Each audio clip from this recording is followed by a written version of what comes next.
Kita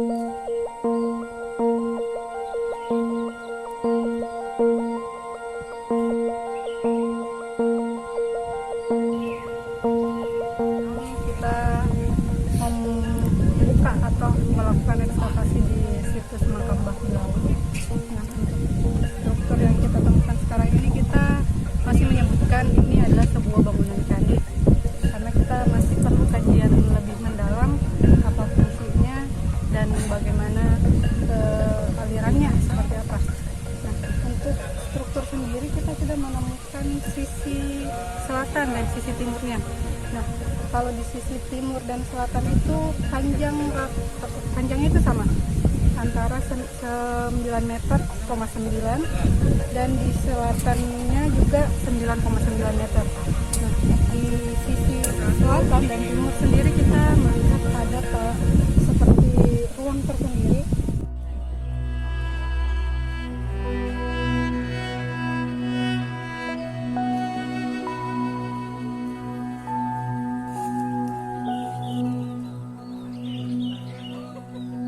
Bangunan purbakala setinggi kurang lebih 1,5 meter yang sebelumnya tertimbun tanah ini masih menyisakan teka-teki akan keberadaan dan fungsinya ketika itu. Struktur klasik ini terlihat kaki yang merupakan pondasi sudut bangunan di sisi barat daya, tenggara, dan timur laut. Sehingga denah dari bangunan kuno yang tersusun dari bata merah ini berbentuk bujur sangkar. Meski belum terkupas secara keseluruhan, sepintas bentuk bangunan yang ditemukan di arah makam Mbah Blawu, Desa Sukosari, Kecamatan Jogoroto, Jombang ini memiliki bentuk tak lazim karena terdapat dua struktur yang menyerupai huruf T di sisi selatan dan timur. Struktur vertikal yang membentuk huruf T di masing-masing sisi tersebut menempel di bangunan utama. Awalnya struktur T yang berada di sisi timur diperkirakan adalah bagian dari tangga masuk menuju bangunan utama, karena memang struktur yang ditemukan dalam kondisi rusak dan menyerupai anak tangga. Sejauh ini, dari hasil ekskavasi yang dilakukan tim arkeolog BPCB Jawa Timur, struktur purbakala di area makam yang oleh warga sekitar dikeramatkan itu diduga merupakan sisa-sisa dari bangunan suci. Kendati demikian, arah hadap dari tempat peribadatan era klasik ini belum diketahui pasti, sehingga latar belakang dari ajaran dan atau agama yang dianut dengan keberadaan candi ini juga masih menjadi tanda tanya. Meski telah ditemukan zoni di area makam yang tertimbun limbah B3, namun diperlukan kajian yang lebih mendalam apakah candi ini beraliran Hindu Siwa ataukah lainnya. Adanya struktur huruf T menjadikan bangunan purbakala yang disebut situs Blawu ini berbeda dengan candi-candi lain di Jawa Timur, karena baru kali ini ditemukan struktur tersebut pada bangunan candi. Ketua tim ekskavasi situs Blawu, Pak Hadi, belum bisa memastikan fungsi dari struktur huruf T tersebut, apakah sebagai penguat bangunan candi ataukah memiliki fungsi lain.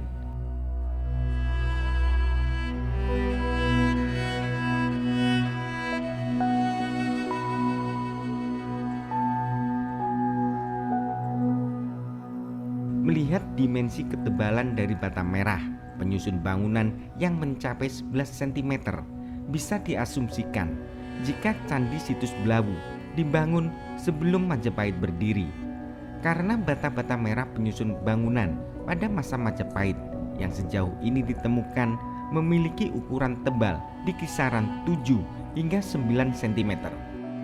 Hal ini yang memperkuat dugaan bahwa candi situs Blawu lebih tua dari Majapahit. Ukuran bata serupa juga ditemukan sebagai penyusun candi di situs Pandegong yang tak jauh dari situs Blawu dan Candi Brahu di Desa Mejijong, Kecamatan Trowulan, Mojokerto. Kedua candi itu, Pandegong dan Brahu, dibangun pada masa Empu Sindok, Raja Medang periode Jawa Timur yang berkuasa tahun 924 hingga 947 Masehi.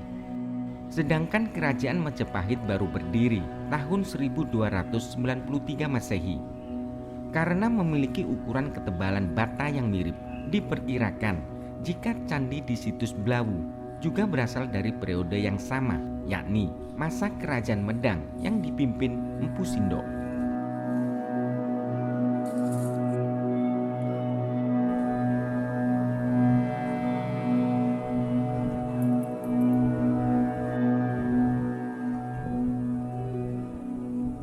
Nah, di sisi selatan dan timur sendiri kita melihat ada seperti ruang tersendiri, nah itu berukuran kira-kira 4 meter. Nah sama halnya dengan yang ada di timur, tetapi kita hanya melihat satu struktur yang utuh, sedangkan yang sisi selatannya itu tersisa sebatas pagar tembok saja sepanjang 1 meter.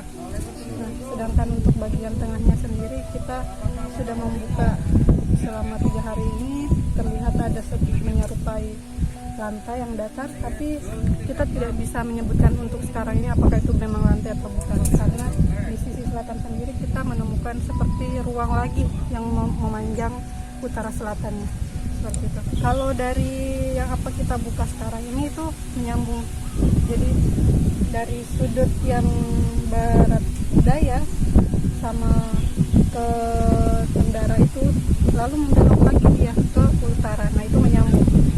Nah, bagian tengah itu masih tersambung, kita bisa lihat di sisi timur itu pada bagian tengah itu masih menyambung untuk ke arah baratnya sendiri. Nah, untuk kotak gali sendiri ini kita sudah mencapai 30 kotak gali, dan untuk itu ada beberapa 3 kotak gali kita buka hanya untuk menampakkan atau mengamankan strukturnya saja. Tidak ada struktur, tapi kita membuka untuk mengamankan agar misalkan ada pengunjung itu tidak langsung menginjak kepada strukturnya sendiri. Ya, kalau untuk analisisnya kita belum bisa, kita hanya bisa menyebutkan untuk sementara ini masih bangunan candi itu pun. Tapi kalau dari struktur yang kita lihat itu kemungkinan besar lebih tua daripada Kerajaan Majapahit, jadi ini kemungkinan besar bukan pada era Majapahit seperti itu. Itu dilihat dari bentuk dan ukuran dari batanya sendiri. Kalau di sebelum Majapahit sendiri itu mungkin itu pakemnya tidak terlalu tidak ada pakem yang terlalu mentok seperti itu. Kalau Majapahit sendiri kan ada pakemnya sendiri. Nah, kalau ini kita dari strukturnya sendiri kita melihat batanya itu belum pernah didapatkan di Majapahit. Kalau di Majapahit itu paling tebal kita dapat 7 cm, sedangkan di sini ada sampai 11 cm tebalnya, ya ketebalan batanya. Temuan lepas sendiri mungkin tidak terlalu banyak ya Pak ya. Nah, temuannya cuman berupa gerabah, ada 3 fragmen koin juga, itu pun tidak utuh, cuman sekitar 2,5 cm setengahnya dari bentuk utuh yang biasanya bulat, itu kita cuma dapat setengah. Terus kalau untuk fragmen itu kita mendapatkan beberapa, nah itu fragmen wadah. Kalau dari bentuk tepiannya kita melihat itu dari tepian itu berupa wadah, tapi belum bisa ditentukan juga seperti apa karena kita juga menemukan cuma beberapa saja. Kemungkinan keterkaitannya antara yoni itu kita akan kaji dulu, karena dari laporan juru pelihara sendiri kan itu ditemukannya di situ. Jadi kemungkinan besar kalau dia ditemukan di situ pasti dia salah satu dari bagian candi. Nah, untuk sementara proses ini kan kita menggali hanya untuk yang masuk grid saja di sisi selatan dan timur. Dan itu pun timur hanya berapa persen, kalau di sisi timurnya lagi yang tepatnya Dayoni itu belum masuk. Mungkin di sesi kedua ada lagi.